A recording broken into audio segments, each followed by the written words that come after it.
Good day, welcome to Memo's tutorial. Today we are going to be focusing on ecosystems. So you need to know that an ecosystem is a self-contained system of interdependent organisms in their physical environment. The most important part is the one for their physical environment. So in an ecosystem, there's no organism that exists in isolation. It is in relation to its environment, right? So we've got two components of an ecosystem, the physical and the biological or the biotic components. So the physical components, these are non-living things that include humidity, temperature, air, soil, water, light, and many other things. And then as for biological things, bio means life, it means the living things. The living things, they include fungi, plants, animals, and bacteria, right? So when looking at an ecosystem, we need to be aware of natural ecosystems. So these are ecosystems that have got no human interference. They are surviving on their own. They are self-sustained on their own without any human interference, right? So in a natural ecosystem, there's a close interaction between the plants and the animals, and also there's a natural balance of nature. It's occurring on its own without any interference of humans, right?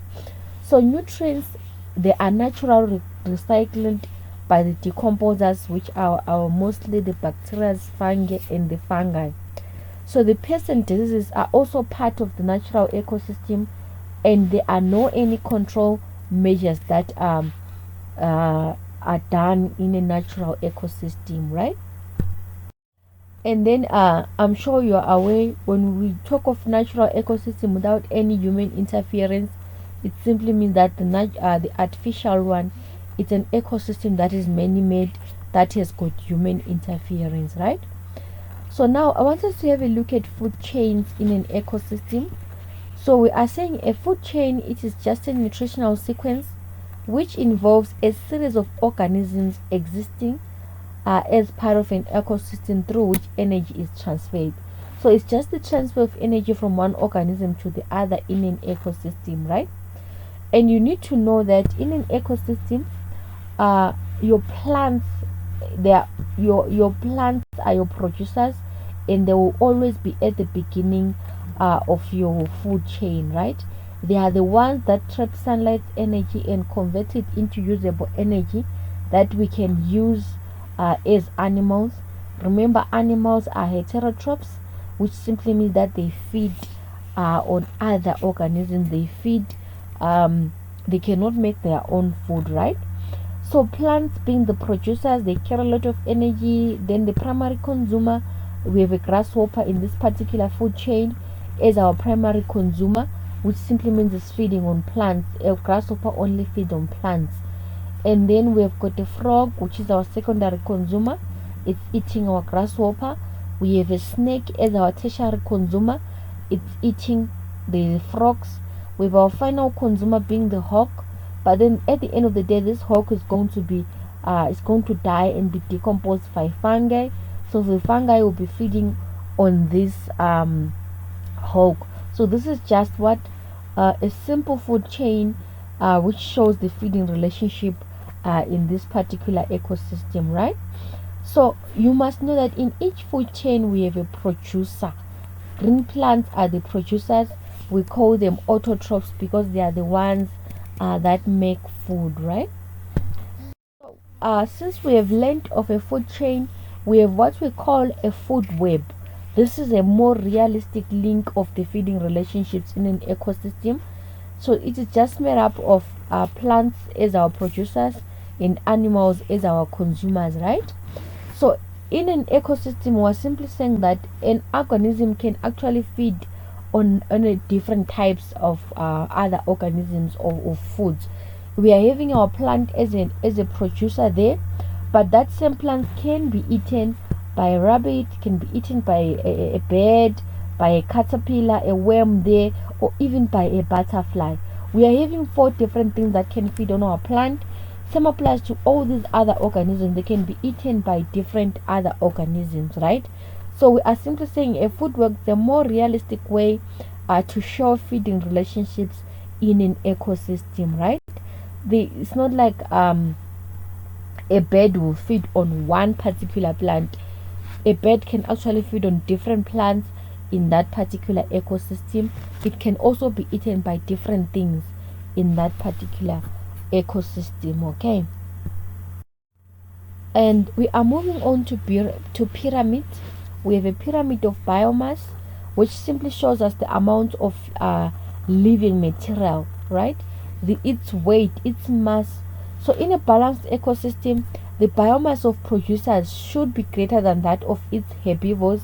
The herbivores are primary consumers. These are animals that only feed on plants. For example, we've got goats, we've got sheep. They only feed on plants. So we are expecting as well these herbivores to be more than the carnivores. Carnivores, these are animals that feed on other animals, and we are also expecting the amount of energy available in each trophic level to be more than like we expect each energy level, like for the producers to be more than the herbivores to be more than the primary carnivores, to be also more than that of the top carnivores, right? So in this pyramid of biomass, we can see that our producers are 1000 kgs and our herbivores have 100 kgs, which simply means 10% of the energy from the producers has been sent to the herbivores, and 10% of the herbivores energy have been sent to the primary carnivores, and the primary carnivores are also sending 10% of their energy to the top carnivores. This is why you see when you feed on producers, when we eat producers, we get more energy than when we feed on any carnivores, because these carnivores, they are getting less energy. As you go up the food chain, up the cycle, less energy is going to be taken in by the other animals. The reason being that some of the energy is lost during the process. These animals are going to run, they're going to be moving from one place to the other looking for food. They are going to be losing a lot of energy, and only 10% of its energy is passed to the next trophic level, right? And we've got energy loss that takes place in an ecosystem.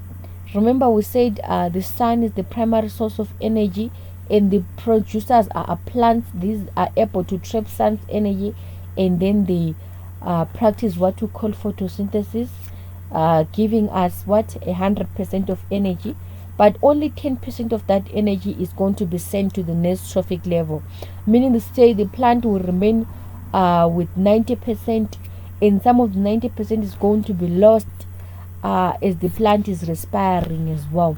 So from each trophic level to the next trophic level, only 10% of energy will be sent to the next trophic level. That's all for today.